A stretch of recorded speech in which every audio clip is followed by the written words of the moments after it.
If you're an empath and highly sensitive, in this spiritual lesson, I'm going to share with you exactly how to disarm, to defuse your emotional triggers that keep you stuck, take you out of the game, and feeling fatigue. The secret? 360-degree empath protection training. In fact, these are the same techniques I've used to learn how to fall to sleep in 5 minutes, meditate and touch stillness on command, but most importantly of all, allowed me to attract my ideal partner, who I've married and been happily in a relationship with for over 16 years. Hi, I'm T.S. Hall, the Stoic Medium. I train old souls, empaths, and highly sensitive people the language of spirit, using a technique I call Stoic Mediumship Training. If you're new here, welcome. We're glad you found us. Our channel is devoted to helping you find spiritual solutions to life problems, so you become unstoppable and start thriving in your life. We share new spiritual lessons, practices, and psychic readings every week. Does this place feel right? Are my words ringing true? If so, join our YouTube community of like minds and kindred spirits by subscribing to this channel. You can do so by clicking the link or the button below me. And welcome. We truly are happy you're here. Today's spiritual lesson is part 3 of a 4-part empath protection series. We're calling this the 2020 Holiday Survival Guide for Empaths. The goal here is to help you survive the holidays, but more importantly, use the holidays as a lab, as a practice field for you to begin to get your life back. Begin to allow yourself to be fully present here now in this moment all the time. In part 1 of our series, we had you start to journal, start to write down the stories and the scripts from your holidays past, kind of your own version of A Christmas Carol. In part 2, we looked at how our thoughts, often unconsciously created, give us our thinking and our emotions. In part 3, we look at how those thoughts automatically trigger our emotional responses, zapping our energy and taking us out of the game. As with most things spiritual, it requires a great deal of practice, a great deal of mindfulness, and extreme levels of intention to allow yourself to see the early warning signs, the red flags that your triggers or your buttons are about to be pushed.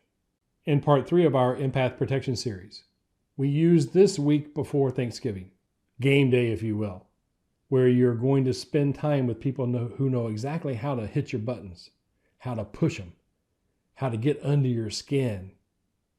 We're going to use this week as a practice week, because I don't know about you, it seems like everybody is already going crazy. Between the pandemic, the election, and this ramp up to the holidays, people are already doing crazy stuff. But it's exactly these crazy things that allow you to detach, to separate yourself, to remain mindful in this moment, fully present, grounded in your body in 3-part harmony, mind, body, spirit, all aligned, that allow you to differentiate between the tug of war of your instinct to survive, your animal self, your body, and your intuitive knowing, your spirit self, the never-ending you. As you go through this week before the holidays, you've got certain things that have to be done. You have certain things you want to be done. And you have certain things you don't want to do at all. It's the opportunity of each of those circumstances for you to be able to stand in the moment, fully present here, now, at this time, in this space, to notice the red flag that starts to come up, to notice the emotional trigger before it gets pushed, allowing you to make a conscious choice to examine the thought that is giving you the experience that you don't want. To give you the opportunity to examine the thought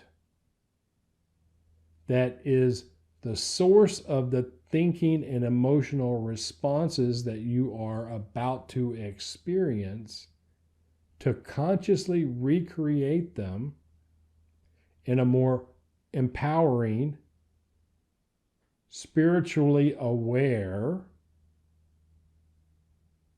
intuitively given choice. This is a never-ending process, unfortunately. I still get triggered from time to time. We recently shanghaied a dog from my wife's daughter. He's a lovely little beast, but he barks from time to time when he hears things he doesn't know what they are. And that barking just cuts me to the core. When he starts to bark, I begin to boil up on the inside. Going back to my childhood behavior of exactly how those who raised me dealt with distractions and disruptions in their life. I was raised under the philosophy that if you spare the rod, you spoil the child. Being able to notice where I start to go into an automated behavior sequence when our little friend Jägermeister starts to bark and will not stop barking has been invaluable in my next level of staying present here now in this moment with 360-degree spiritual awareness. Because until he showed up, I was unaware of this blind spot, this part hidden from my view about how things beyond my control that distract me outside of me keep me out of the eye of the storm, out of that place of quiet serenity. I am now training myself how to be more mindful, present, and truly connected with the intention I have for all living creatures, as expressed with my friend Jägermeister. Now, what does this have to do with you? For the next few days, I want you to become hyper aware of any time you start to get triggered, start to become emotionally upset. You're going to write down in your journal any of these episodes. The goal here is to catch, to notice, and to detach from these red flags, these early warning symptoms, as early as possible. Someone cuts you off in the parking lot. What was the thought underlying that potential upset? Your friend Jaeger starts to bark. What was the thought underlying that upset? Someone at your favorite coffee shop becomes very angry and frustrated with the person behind the counter. You start to get upset. What is the thought underlying your upset? The moment you're able to catch that early warning symptom, that red flag that starts to send you down a path you don't want to go, the more quickly you can consciously replace the originating thought, the source of your automatic behavior, with a consciously chosen behavior that is aligned with who you are, why you're here, and where you're going. That's lesson 3. Becoming hyper aware of the red flags, of the early warning symptoms that start to send you down the emotional bunny trail. Now you're running out of time. Thanksgiving's almost here. You're about to spend some time or have interactions with professionals who know exactly how to push your buttons. It's much more difficult when someone knows exactly how to push your buttons who you have a history with than it is some random stranger. So you have to be mindful this next week or so of exactly what's going to take you out of the game, that early warning sign.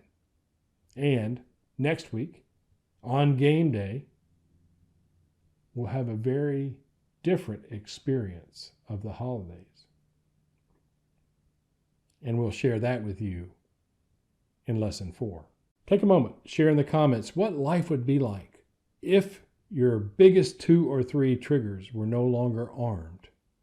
You were able to diffuse them and never be taken out of the game of life, becoming unstoppable with unlimited energy. That's the promise of spiritual growth, spiritual development, spiritual awareness. Is it a game worth playing? You bet. Imagine always knowing what your next step will be, never being surprised, and exactly where it will take you. You have to simply just give up drama. And most of that drama is preordained and hardwired in you as these buttons and triggers. If you found this lesson beneficial, useful, give us a thumbs up. When you give us a thumbs up, it does several things. One, it lets other empaths know that you found this useful. It lets YouTube and Google know that you found this useful. And it strokes my ego and lets me know that I'm useful. Always a good thing. I also request you share this video with your empath and highly sensitive person communities. Let them see whether or not this simple process makes sense for them. Again, if you like what we're doing, if it feels right, if it rings true, consider joining our YouTube community of like minds and kindred spirits so we can start thriving together and by so doing, make a difference in this world who needs us to be powerful, fully engaged, and taking on life, expressing ourselves exactly as we are and as we are not. The last thing I'll share with you is that we do host non-religious spiritualist church services every Sunday morning at 7:30 and 10:30 a.m. Pacific time. During those services, we meditate together, we do some spiritual healing together, and I share psychic readings with whoever shows up on Zoom. You can get your invite at spirit360.org. And until we connect again, remember this simple but confounding koan. Spiritual is as spiritual does.